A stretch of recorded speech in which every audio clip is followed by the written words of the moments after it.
Hola a todos. Hoy vamos a ver el tema de variables cualitativas independientes. Hasta aquí las variables independientes que hemos considerado han sido cuantitativas. Por ejemplo, población de estudiantes, distancia recorrida, número de entregas, etc. Sin embargo, en muchas situaciones se tiene que trabajar con variables independientes cualitativas como género, masculino o femenino, modo de pago, efectivo, tarjeta de crédito, cheque, etc. Para ilustrar esto vamos a usar el ejemplo que emplea el libro. El ejemplo dice lo siguiente. Johnson Filtration Inc. da servicio de mantenimiento a los sistemas de filtración en el sur de la Florida.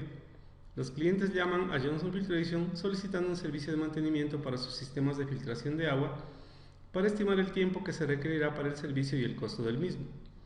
Los administradores de Johnson desean poder predecir este tiempo para cada solicitud de servicio, por lo tanto, el tiempo en horas requerido para la reparación es la variable dependiente.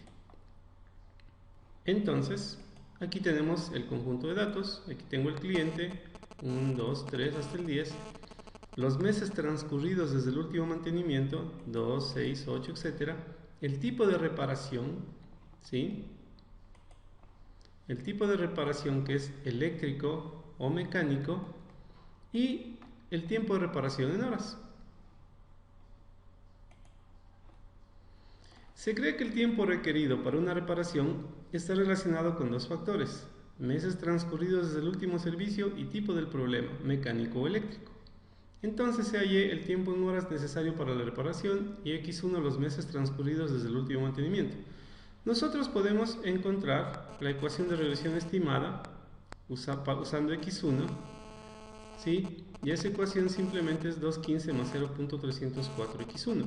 E igual podemos probar a un nivel de significancia de 0,05 el valor P para la prueba T o la prueba F, que en este caso para la regresión lineal simple es la misma, y eso me da 0.016, que indica que los meses transcurridos desde el último mantenimiento están relacionados significantemente con el tiempo que se requiere para la reparación. Fíjense que el R cuadrado, 53,4%, solamente explica esa variabilidad en el tiempo que se requiere para la reparación. Nosotros sabemos hacer, ¿no es cierto? Sabemos hacer ese tipo de regresión. De todas formas, lo voy a repetir. Entonces, aquí están mis datos.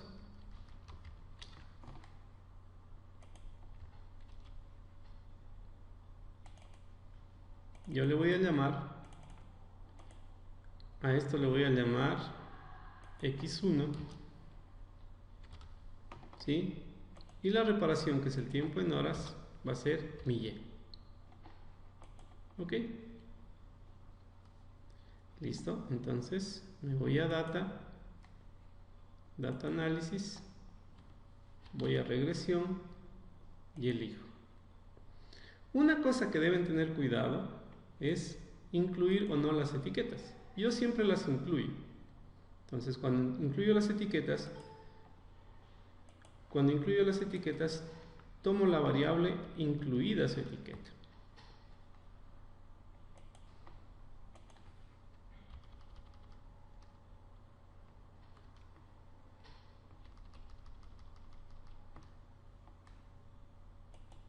Listo. Bueno, en este caso me salieron los resultados en otra página porque yo lo elegí así. Como ustedes ven aquí en los resultados, tengo mi R cuadrado, que era 53,4, ¿sí? Aquí tengo mi R cuadrado, que no explica mucho, ¿no? Y aquí tengo los coeficientes, 2,147 que se aproxima a 2,15 y 0.3041 por meses pasados desde el último servicio. Ahí tengo mi ecuación. Bien, ahora,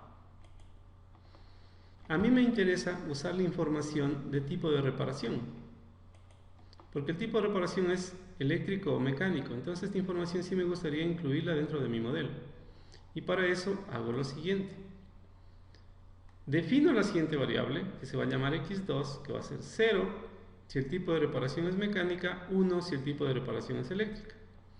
En el análisis de regresión a x2 se le llama variable ficticia o variable indicadora.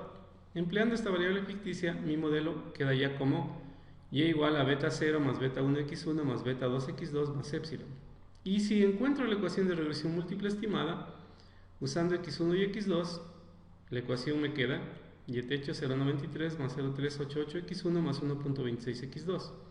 Si empleo 0,05 como nivel de significancia, el valor P correspondiente al estadístico de prueba F, que es el que me da la significancia global, es 0,01, lo que me indica globalmente que el modelo funciona.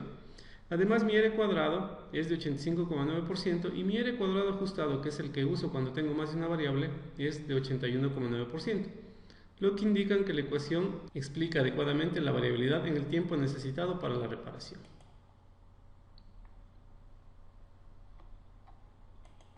Entonces ahora veamos cómo se procede. Yo había dicho que a la reparación mecánica le iba a poner 0, entonces aquí en lugar de mecánico voy a poner 0 y en lugar de eléctrico voy a poner 1 y mi tabla me queda como se ve aquí. ¿Sí? Cliente, meses transcurridos, tipo de reparación y tiempo necesario para la reparación. Bien, lo que haremos entonces es construir nuestro modelo con tipo de reparación. Para esto copiamos, luego de haber recodificado las variables, ¿sí? ¿Qué significa recodificar las variables? Que le pusimos 1 a eléctrico y 0 a mecánico. Entonces, otra vez llamamos a data, entramos a data análisis, usamos regresión y en Y yo siempre trabajo con etiquetas, como les dije, ponemos eso, y en X ponemos tanto meses transcurridos como tipo de reparación.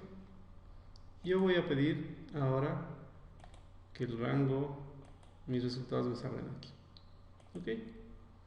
Entonces, ¿qué es lo que obtengo? Lo que obtengo ahora es un mejor R cuadrado, ¿sí? Pero como estamos trabajando con más de una variable, yo me fijo más bien en el R cuadrado ajustado. Me fijo mejor.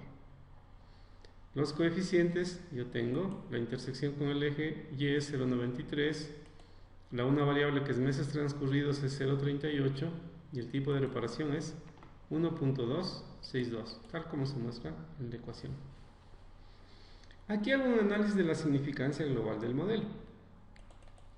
Yo había explicado que este que dice aquí significancia de F es mi valor P. Si yo elijo como alfa 0,05, es evidente que este valor P es menor que 0,05, por lo tanto el modelo sí tiene significancia global. Cuando hago el análisis para la significancia individual, ¿no es cierto?, considero mi estadístico T para meses transcurridos y mi estadístico T para tipo de reparación. Y los valores P igual para alfa 0,05 siguen siendo menores. Por lo tanto, esas dos variables son significativas también individualmente para el modelo. Cabe anotar que cuando tengo variables cualitativas más complejas, o sea, no tengo solamente dos niveles como en el caso de mecánico o eléctrico, sino tengo tres niveles, digamos mecánico, eléctrico y electrónico, la variable ficticia va a tener K niveles. Si tengo una variable ficticia con K niveles, necesito K-1 variables ficticias, cada una de las cuales tomará el valor 0,1.